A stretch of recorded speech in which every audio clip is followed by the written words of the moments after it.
Mom भाग -6। इसका मतलब आदर्शनी ने खुद से ही कहा और फिर आपती की तरफ देखा। ठीक है, मैं पता कर लूंगी। तुम खाना बना दो और हाँ, कुछ हल्का बनाना। आपती की तबीयत ठीक नहीं है।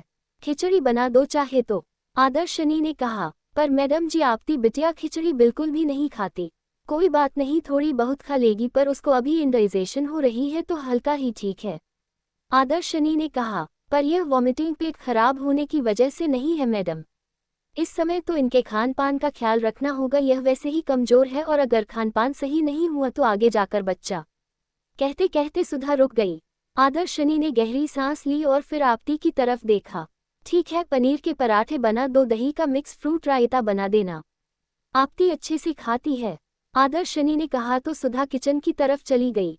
आदर्शनी के साथ साथ सुधा को भी समझ नहीं आ रहा था कि यह सब क्यों और कैसे, और कौन है जिम्मेदार। उधर अपूर्वा के घर। अपूर्वा हॉस्पिटल से आए। अभी कहाँ है? आते ही अपूर्वा ने सवाल किया।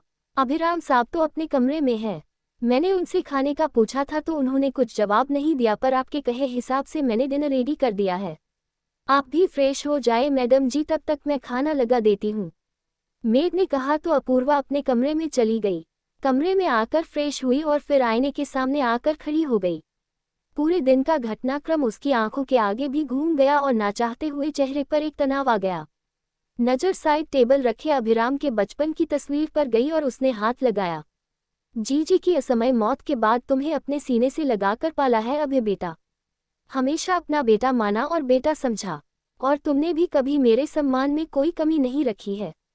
फिर भी हम दोनों के रिश्ते में एक दूरी आई, क्योंकि तुम्हारा झुकाव आपती की तरफ हो रहा था, और मैं नहीं चाहती थी कि तुम किसी ऐसी लड़की को सेलेक्ट करो जो। कहते कहते अपूर्वा रुक गई। शायद मैं स्वार्थी हो गई थी उस समय, पर मेरी जगह कोई भी माँ होती तो ऐसा ही सोचती। पर अब जब देखती हूँ तो समझ में आता है कि मुझसे कितनी बड़ी भूल हुई है। तुम्हें ना जीवन में आगे बढ़ना था, ना तुम आगे बढ़ पाए, क्योंकि तुम्हारा ध्यान तो आपती में ही लगा हुआ था। आज जब तुम्हें ये सब बताऊंगी तो कैसे बर्दाश्त करोगे तुम? तुम्हें तो आपती हो, जरा सी चोट लगना भी बर्दाश्त नहीं होता था। अपूर्वा ने फोटो वापस रखते हुए कहा। आदर्शनी के बाद एक तुम ही हो जिसने हमेशा आपती को इस तरीके से संभाला और इस तरीके से ट्रीट किया जैसे वह कोई नाजुक सी डॉल हो, और जिसे थोड़ी सी लापरवाही से ही चोट लग जाएगी। और आज न सिर्फ तुम्हारी बाबी डॉल को कोई चोट दे गया है, बल्कि उस चोट का नतीजा भी सामने आ गया है। अपूर्वा खुद से ही बोली और फिर गहरी सांस ले अभिराम के कमरे की तरफ बढ़ गई। दरवाजा नॉक किया तो खुद खुल गया। देखा तो अभिराम सोफे पर बैठा सामने लगी ढेर सारी तस्वीरें देख रहा है। चेहरे पर एक सुकून भरी मुस्कुराहट आ गई। मासी माँ, अभिराम ने बिना अपूर्वा की तरफ देखे हुए ही कहा। मेरे तरफ बिना देखे ही कैसे पहचान लिया? मेरी जगह मेड भी तो हो सकती थी। अपूर्वा मुस्कुराई। एक माँ की आहट को अगर बच्चा नहीं पहचानेगा तो दुनिया में फिर कौन पहचान पाएगा? ये बॉन्ड ऐसा ही होता है मासी माँ। माँ बेटे का रिश्ता किसी पहचान का मोहताज नहीं होता। पर मैंने तो तुझे जन्म ही नहीं दिया। अपूर्वा ने आकर उसके सिर पर हाथ रखा। सिर्फ जन्म देने से माँ का दर्जा मिलता तो कृष्ण के साथ यशोदा माँ का नाम नहीं होता। और आपने सिर्फ जन्म नहीं दिया पर मुझे जीवन दिया है। खुद के जीवन को भुलाकर, खुद की खुशियों को पीछे छोड़कर अभिराम ने उसके हाथ थाम लिए। पर तेरे साथ नाइंसाफी कर गई, अपूर्वा ने अभय की नजरों का पीछा करते हुए कहा, जो कि आपती की तस्वीर पर टिकी थी। छोड़िए न मासी माँ, आपको कुछ बात करनी थी तो बताइए, क्या बात है? वह मुझे आपती के बारे में बात करनी थी। आज आदर्शनी हॉस्पिटल आई थी, अपूर्वा ने कहा तो अभिराम एकदम से सचेत होकर बैठ गया।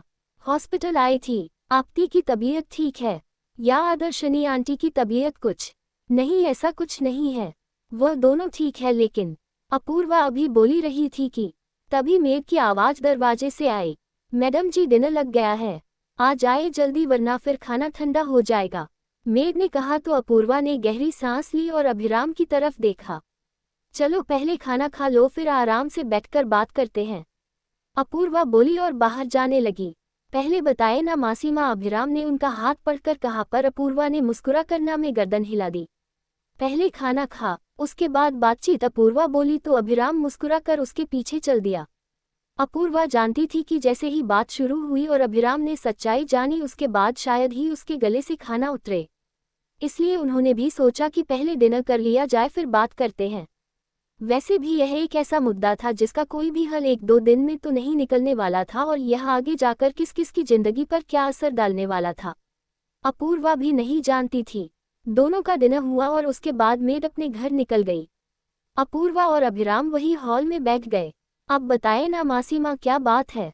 मुझे ऐसा क्यों लग रहा है कि बात कुछ बड़ी है और आप मुझसे छुपा रही है या बार बार टाल रही हूँ? अभिराम ने कहा तो अपूर्वा ने उसकी तरफ देखा। क्योंकि इस तरीके से आपने मुझे बुलाया और उसके बाद भी आप बात नहीं कर रही हैं। बताएं क्या हुआ है? बताऊंगी, पर पहले प्रॉमिस करो कि गुस्से को खुद पर हावी नहीं होने दोगे और सोच समझकर सही निर्णय लोगे और हमारी मदद करोगे। इस समय आदर्शनी और आपती दोनों को हमारी जरूरत है, तुम समझ रहे हो ना बेटा? अपूर्वा ने कहा तो अभय ने गर्दन हिला दी, पर उसका दिल न जाने क्यों बैठा जा रहा था किसी अनहोनी आशंका को लेकर। क्योंकि अपूर्वा की बातों से इतना तो उसे समझ में आ गया था कि जो कुछ भी हुआ है बहुत बड़ा हुआ है। आप सुन रहे हैं मॉम डॉक्टर शैलजा श्रीवास्तव की लिखी कहानी